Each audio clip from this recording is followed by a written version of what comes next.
Friends, என்னுடைய viewers அனைவருக்கும் அன்பான வணக்கம். Welcome to Abhi relax time. இப்போ தான் நீங்கள் நம்ம சேனலை ஃபஸ்ட் டைம் பார்க்குறீங்க அப்படின்னா மறக்காமல் சப்ஸ்கிரைப் பண்ணி வச்சுக்கோங்க. அப்போ தான் நாம் போடுற ஒவ்வொரு வீடியோவும் உங்களுக்கு நோட்டிஃபிகேஷனில் வரும். நாம் போடுற வீடியோ உங்களுக்கு பிடிச்சிருந்தது அப்படின்னா லைக் பண்ணுங்கள், கமெண்ட் பண்ணுங்கள், ஃப்ரெண்ட்ஸ்க்கு ஷேர் பண்ணி விடுங்க. கிச்சனில் சமையலுக்கு தேவையான பொருட்கள்லாம் கொஞ்சம் குறைஞ்சிருந்தது. அதனால் எல்லாமே மறுபடியும் ஃபில் பண்ணி வச்சிடலாம் சொல்லிவிட்டு எல்லாமே ஜாமான்லாம் எடுத்து கொட்டி வச்சிட்ருக்கிறேன்.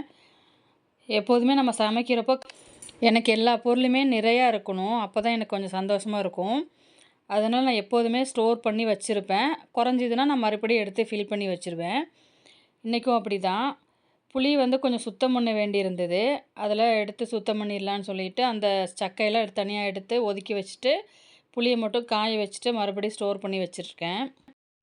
அப்போல்லாம் புளியெல்லாம் வீட்டிலே வாங்கி அதை விதையெல்லாம் நீக்கி வைப்பாங்க. இப்போ நம்மளால் அதெல்லாம் முடியறதில்ல. கடையில் தான் வாங்க வேண்டியிருக்குது. கடையிலேயே வாங்கினாலும் நம்ம கை பார்க்காம வைக்க முடியாது. தூசிலாம் நிறைய இருக்கும். அந்த கொட்டையெல்லாம் அப்படியே இருக்கும். அதெல்லாம் ரிமூவ் பண்ணிவிட்டு காய வச்சு வச்சுட்டோம் அப்படின்னா ரொம்ப நாளைக்கு நமக்கு லைஃப் இருக்கும். இல்லைன்னா புளியெல்லாம் சீக்கிரமே வீணாக போயிடும். இன்றைக்கி நான் அந்த வேலையை கம்ப்ளீட்டாக பண்ணிட்டேன். கிச்சனில் அதிகமாக பயறு ஐட்டமும் பருப்பு ஐட்டம் தான் நான் ஸ்டோர் பண்ணுவேன்.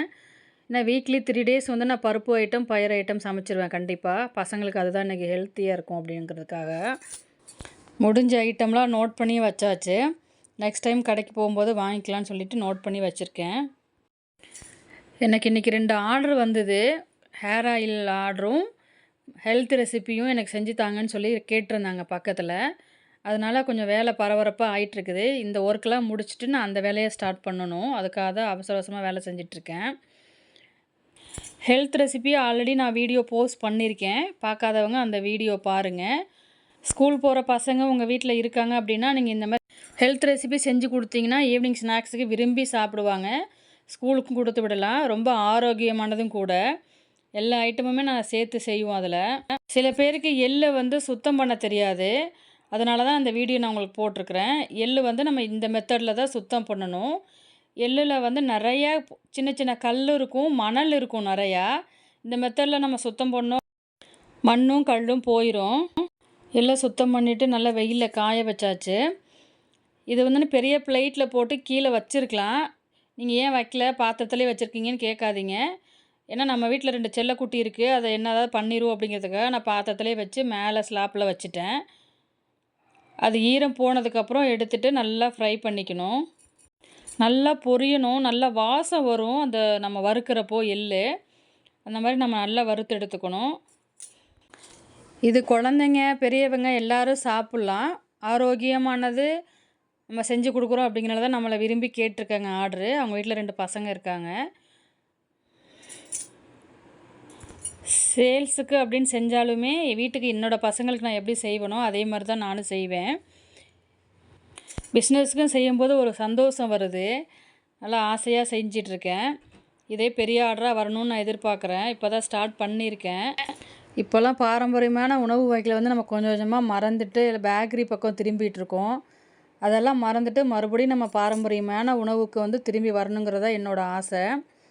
அப்புறம் ஹேர் ஆயிலும் கேட்டிருந்தாங்க. அதுவும் ரெடி பண்ணிகிட்ருக்கேன். இந்த ஹேர் ஆயில் நம்ம வீட்டிலேயே ரெடி பண்ணங்காட்டியும் ரொம்ப சுத்தமானதாக இருக்கும். செக்கில் ஆட்டுற எண்ணெய் தான் வச்சு தான் நம்ம செய்கிறோம். என்னோடய பசங்களுக்கு இது எல்லாமே நான் தான் இப்போ தயாரித்து யூஸ் பண்ணிகிட்ருக்கோம். ரொம்ப நல்லா இருக்குது இந்த ஹேர் ஆயிலு. ஹேர் லாஸ்லாம் இப்போ இருக்கிறது இல்லை. ரொம்ப கொட்டிக்கிட்டு இருந்துச்சு. இப்போ அதெல்லாம் ஸ்டாப் ஆயிடுச்சு. நான் ஃபஸ்ட்டு ட்ரையல் தான் பார்த்தேன். எனக்கு ரொம்ப பிடிச்சிருந்தது. அதையே இப்போ நான் ஸ்டார்ட் பண்ணி சின்ன லெவலில் இப்போ நான் சேல்ஸுக்கு ஸ்டார்ட் பண்ணியிருக்கேன். உங்களோட ஆதரவும் நான் எதிர்பார்க்குறேன். உங்களால் முடிஞ்ச சப்போர்ட்டை எனக்கு கொடுங்க. நம்மளோட வீடியோ உங்களுக்கு பிடிச்சிருந்தது அப்படின்னா மறக்காமல் சப்ஸ்கிரைப் பண்ணிக்கோங்க.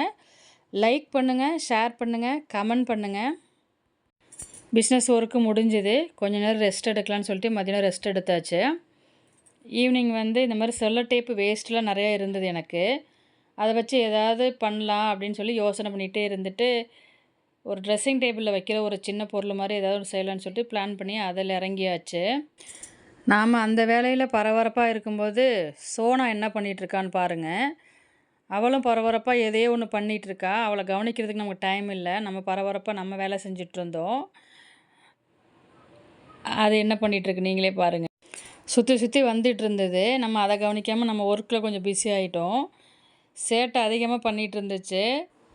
நம்ம அது கூட விளையாட போயிட்டா இந்த ஒர்க்கு இன்கம்ப்ளீட் ஆயிருன்னு சொல்லிவிட்டு அதிலேயே பரபரப்பாக இருந்தாச்சு. இன்னும் ஒவ்வொரு நாளும் ஒவ்வொரு மாதிரி ஆயிடுது நமக்கு டைமு. இன்றைக்கி ஃப்ரீ டைம் கிடச்சிது, நாளைக்கு கிடைக்குமான்னு தெரியாது. அதனால் அன்கம்ப்ளீட்டாக வைக்க வேணான்னு சொல்லிவிட்டு ஒரு வழியாக எல்லா ஒர்க்கும் கம்ப்ளீட் பண்ணியாச்சு. நீங்கள் வீட்டில் இருக்கும்போது என்ன மாதிரி ஒர்க் பண்ணுவீங்க, என்ன மாதிரி கிராஃப்ட் பண்ணுவீங்க, இல்லை உங்களுக்கு எப்படி டைம் பாஸ் ஆகுது அப்படிங்கிறத எனக்கு கமெண்ட் செக்ஷனில் சொல்லுங்கள்.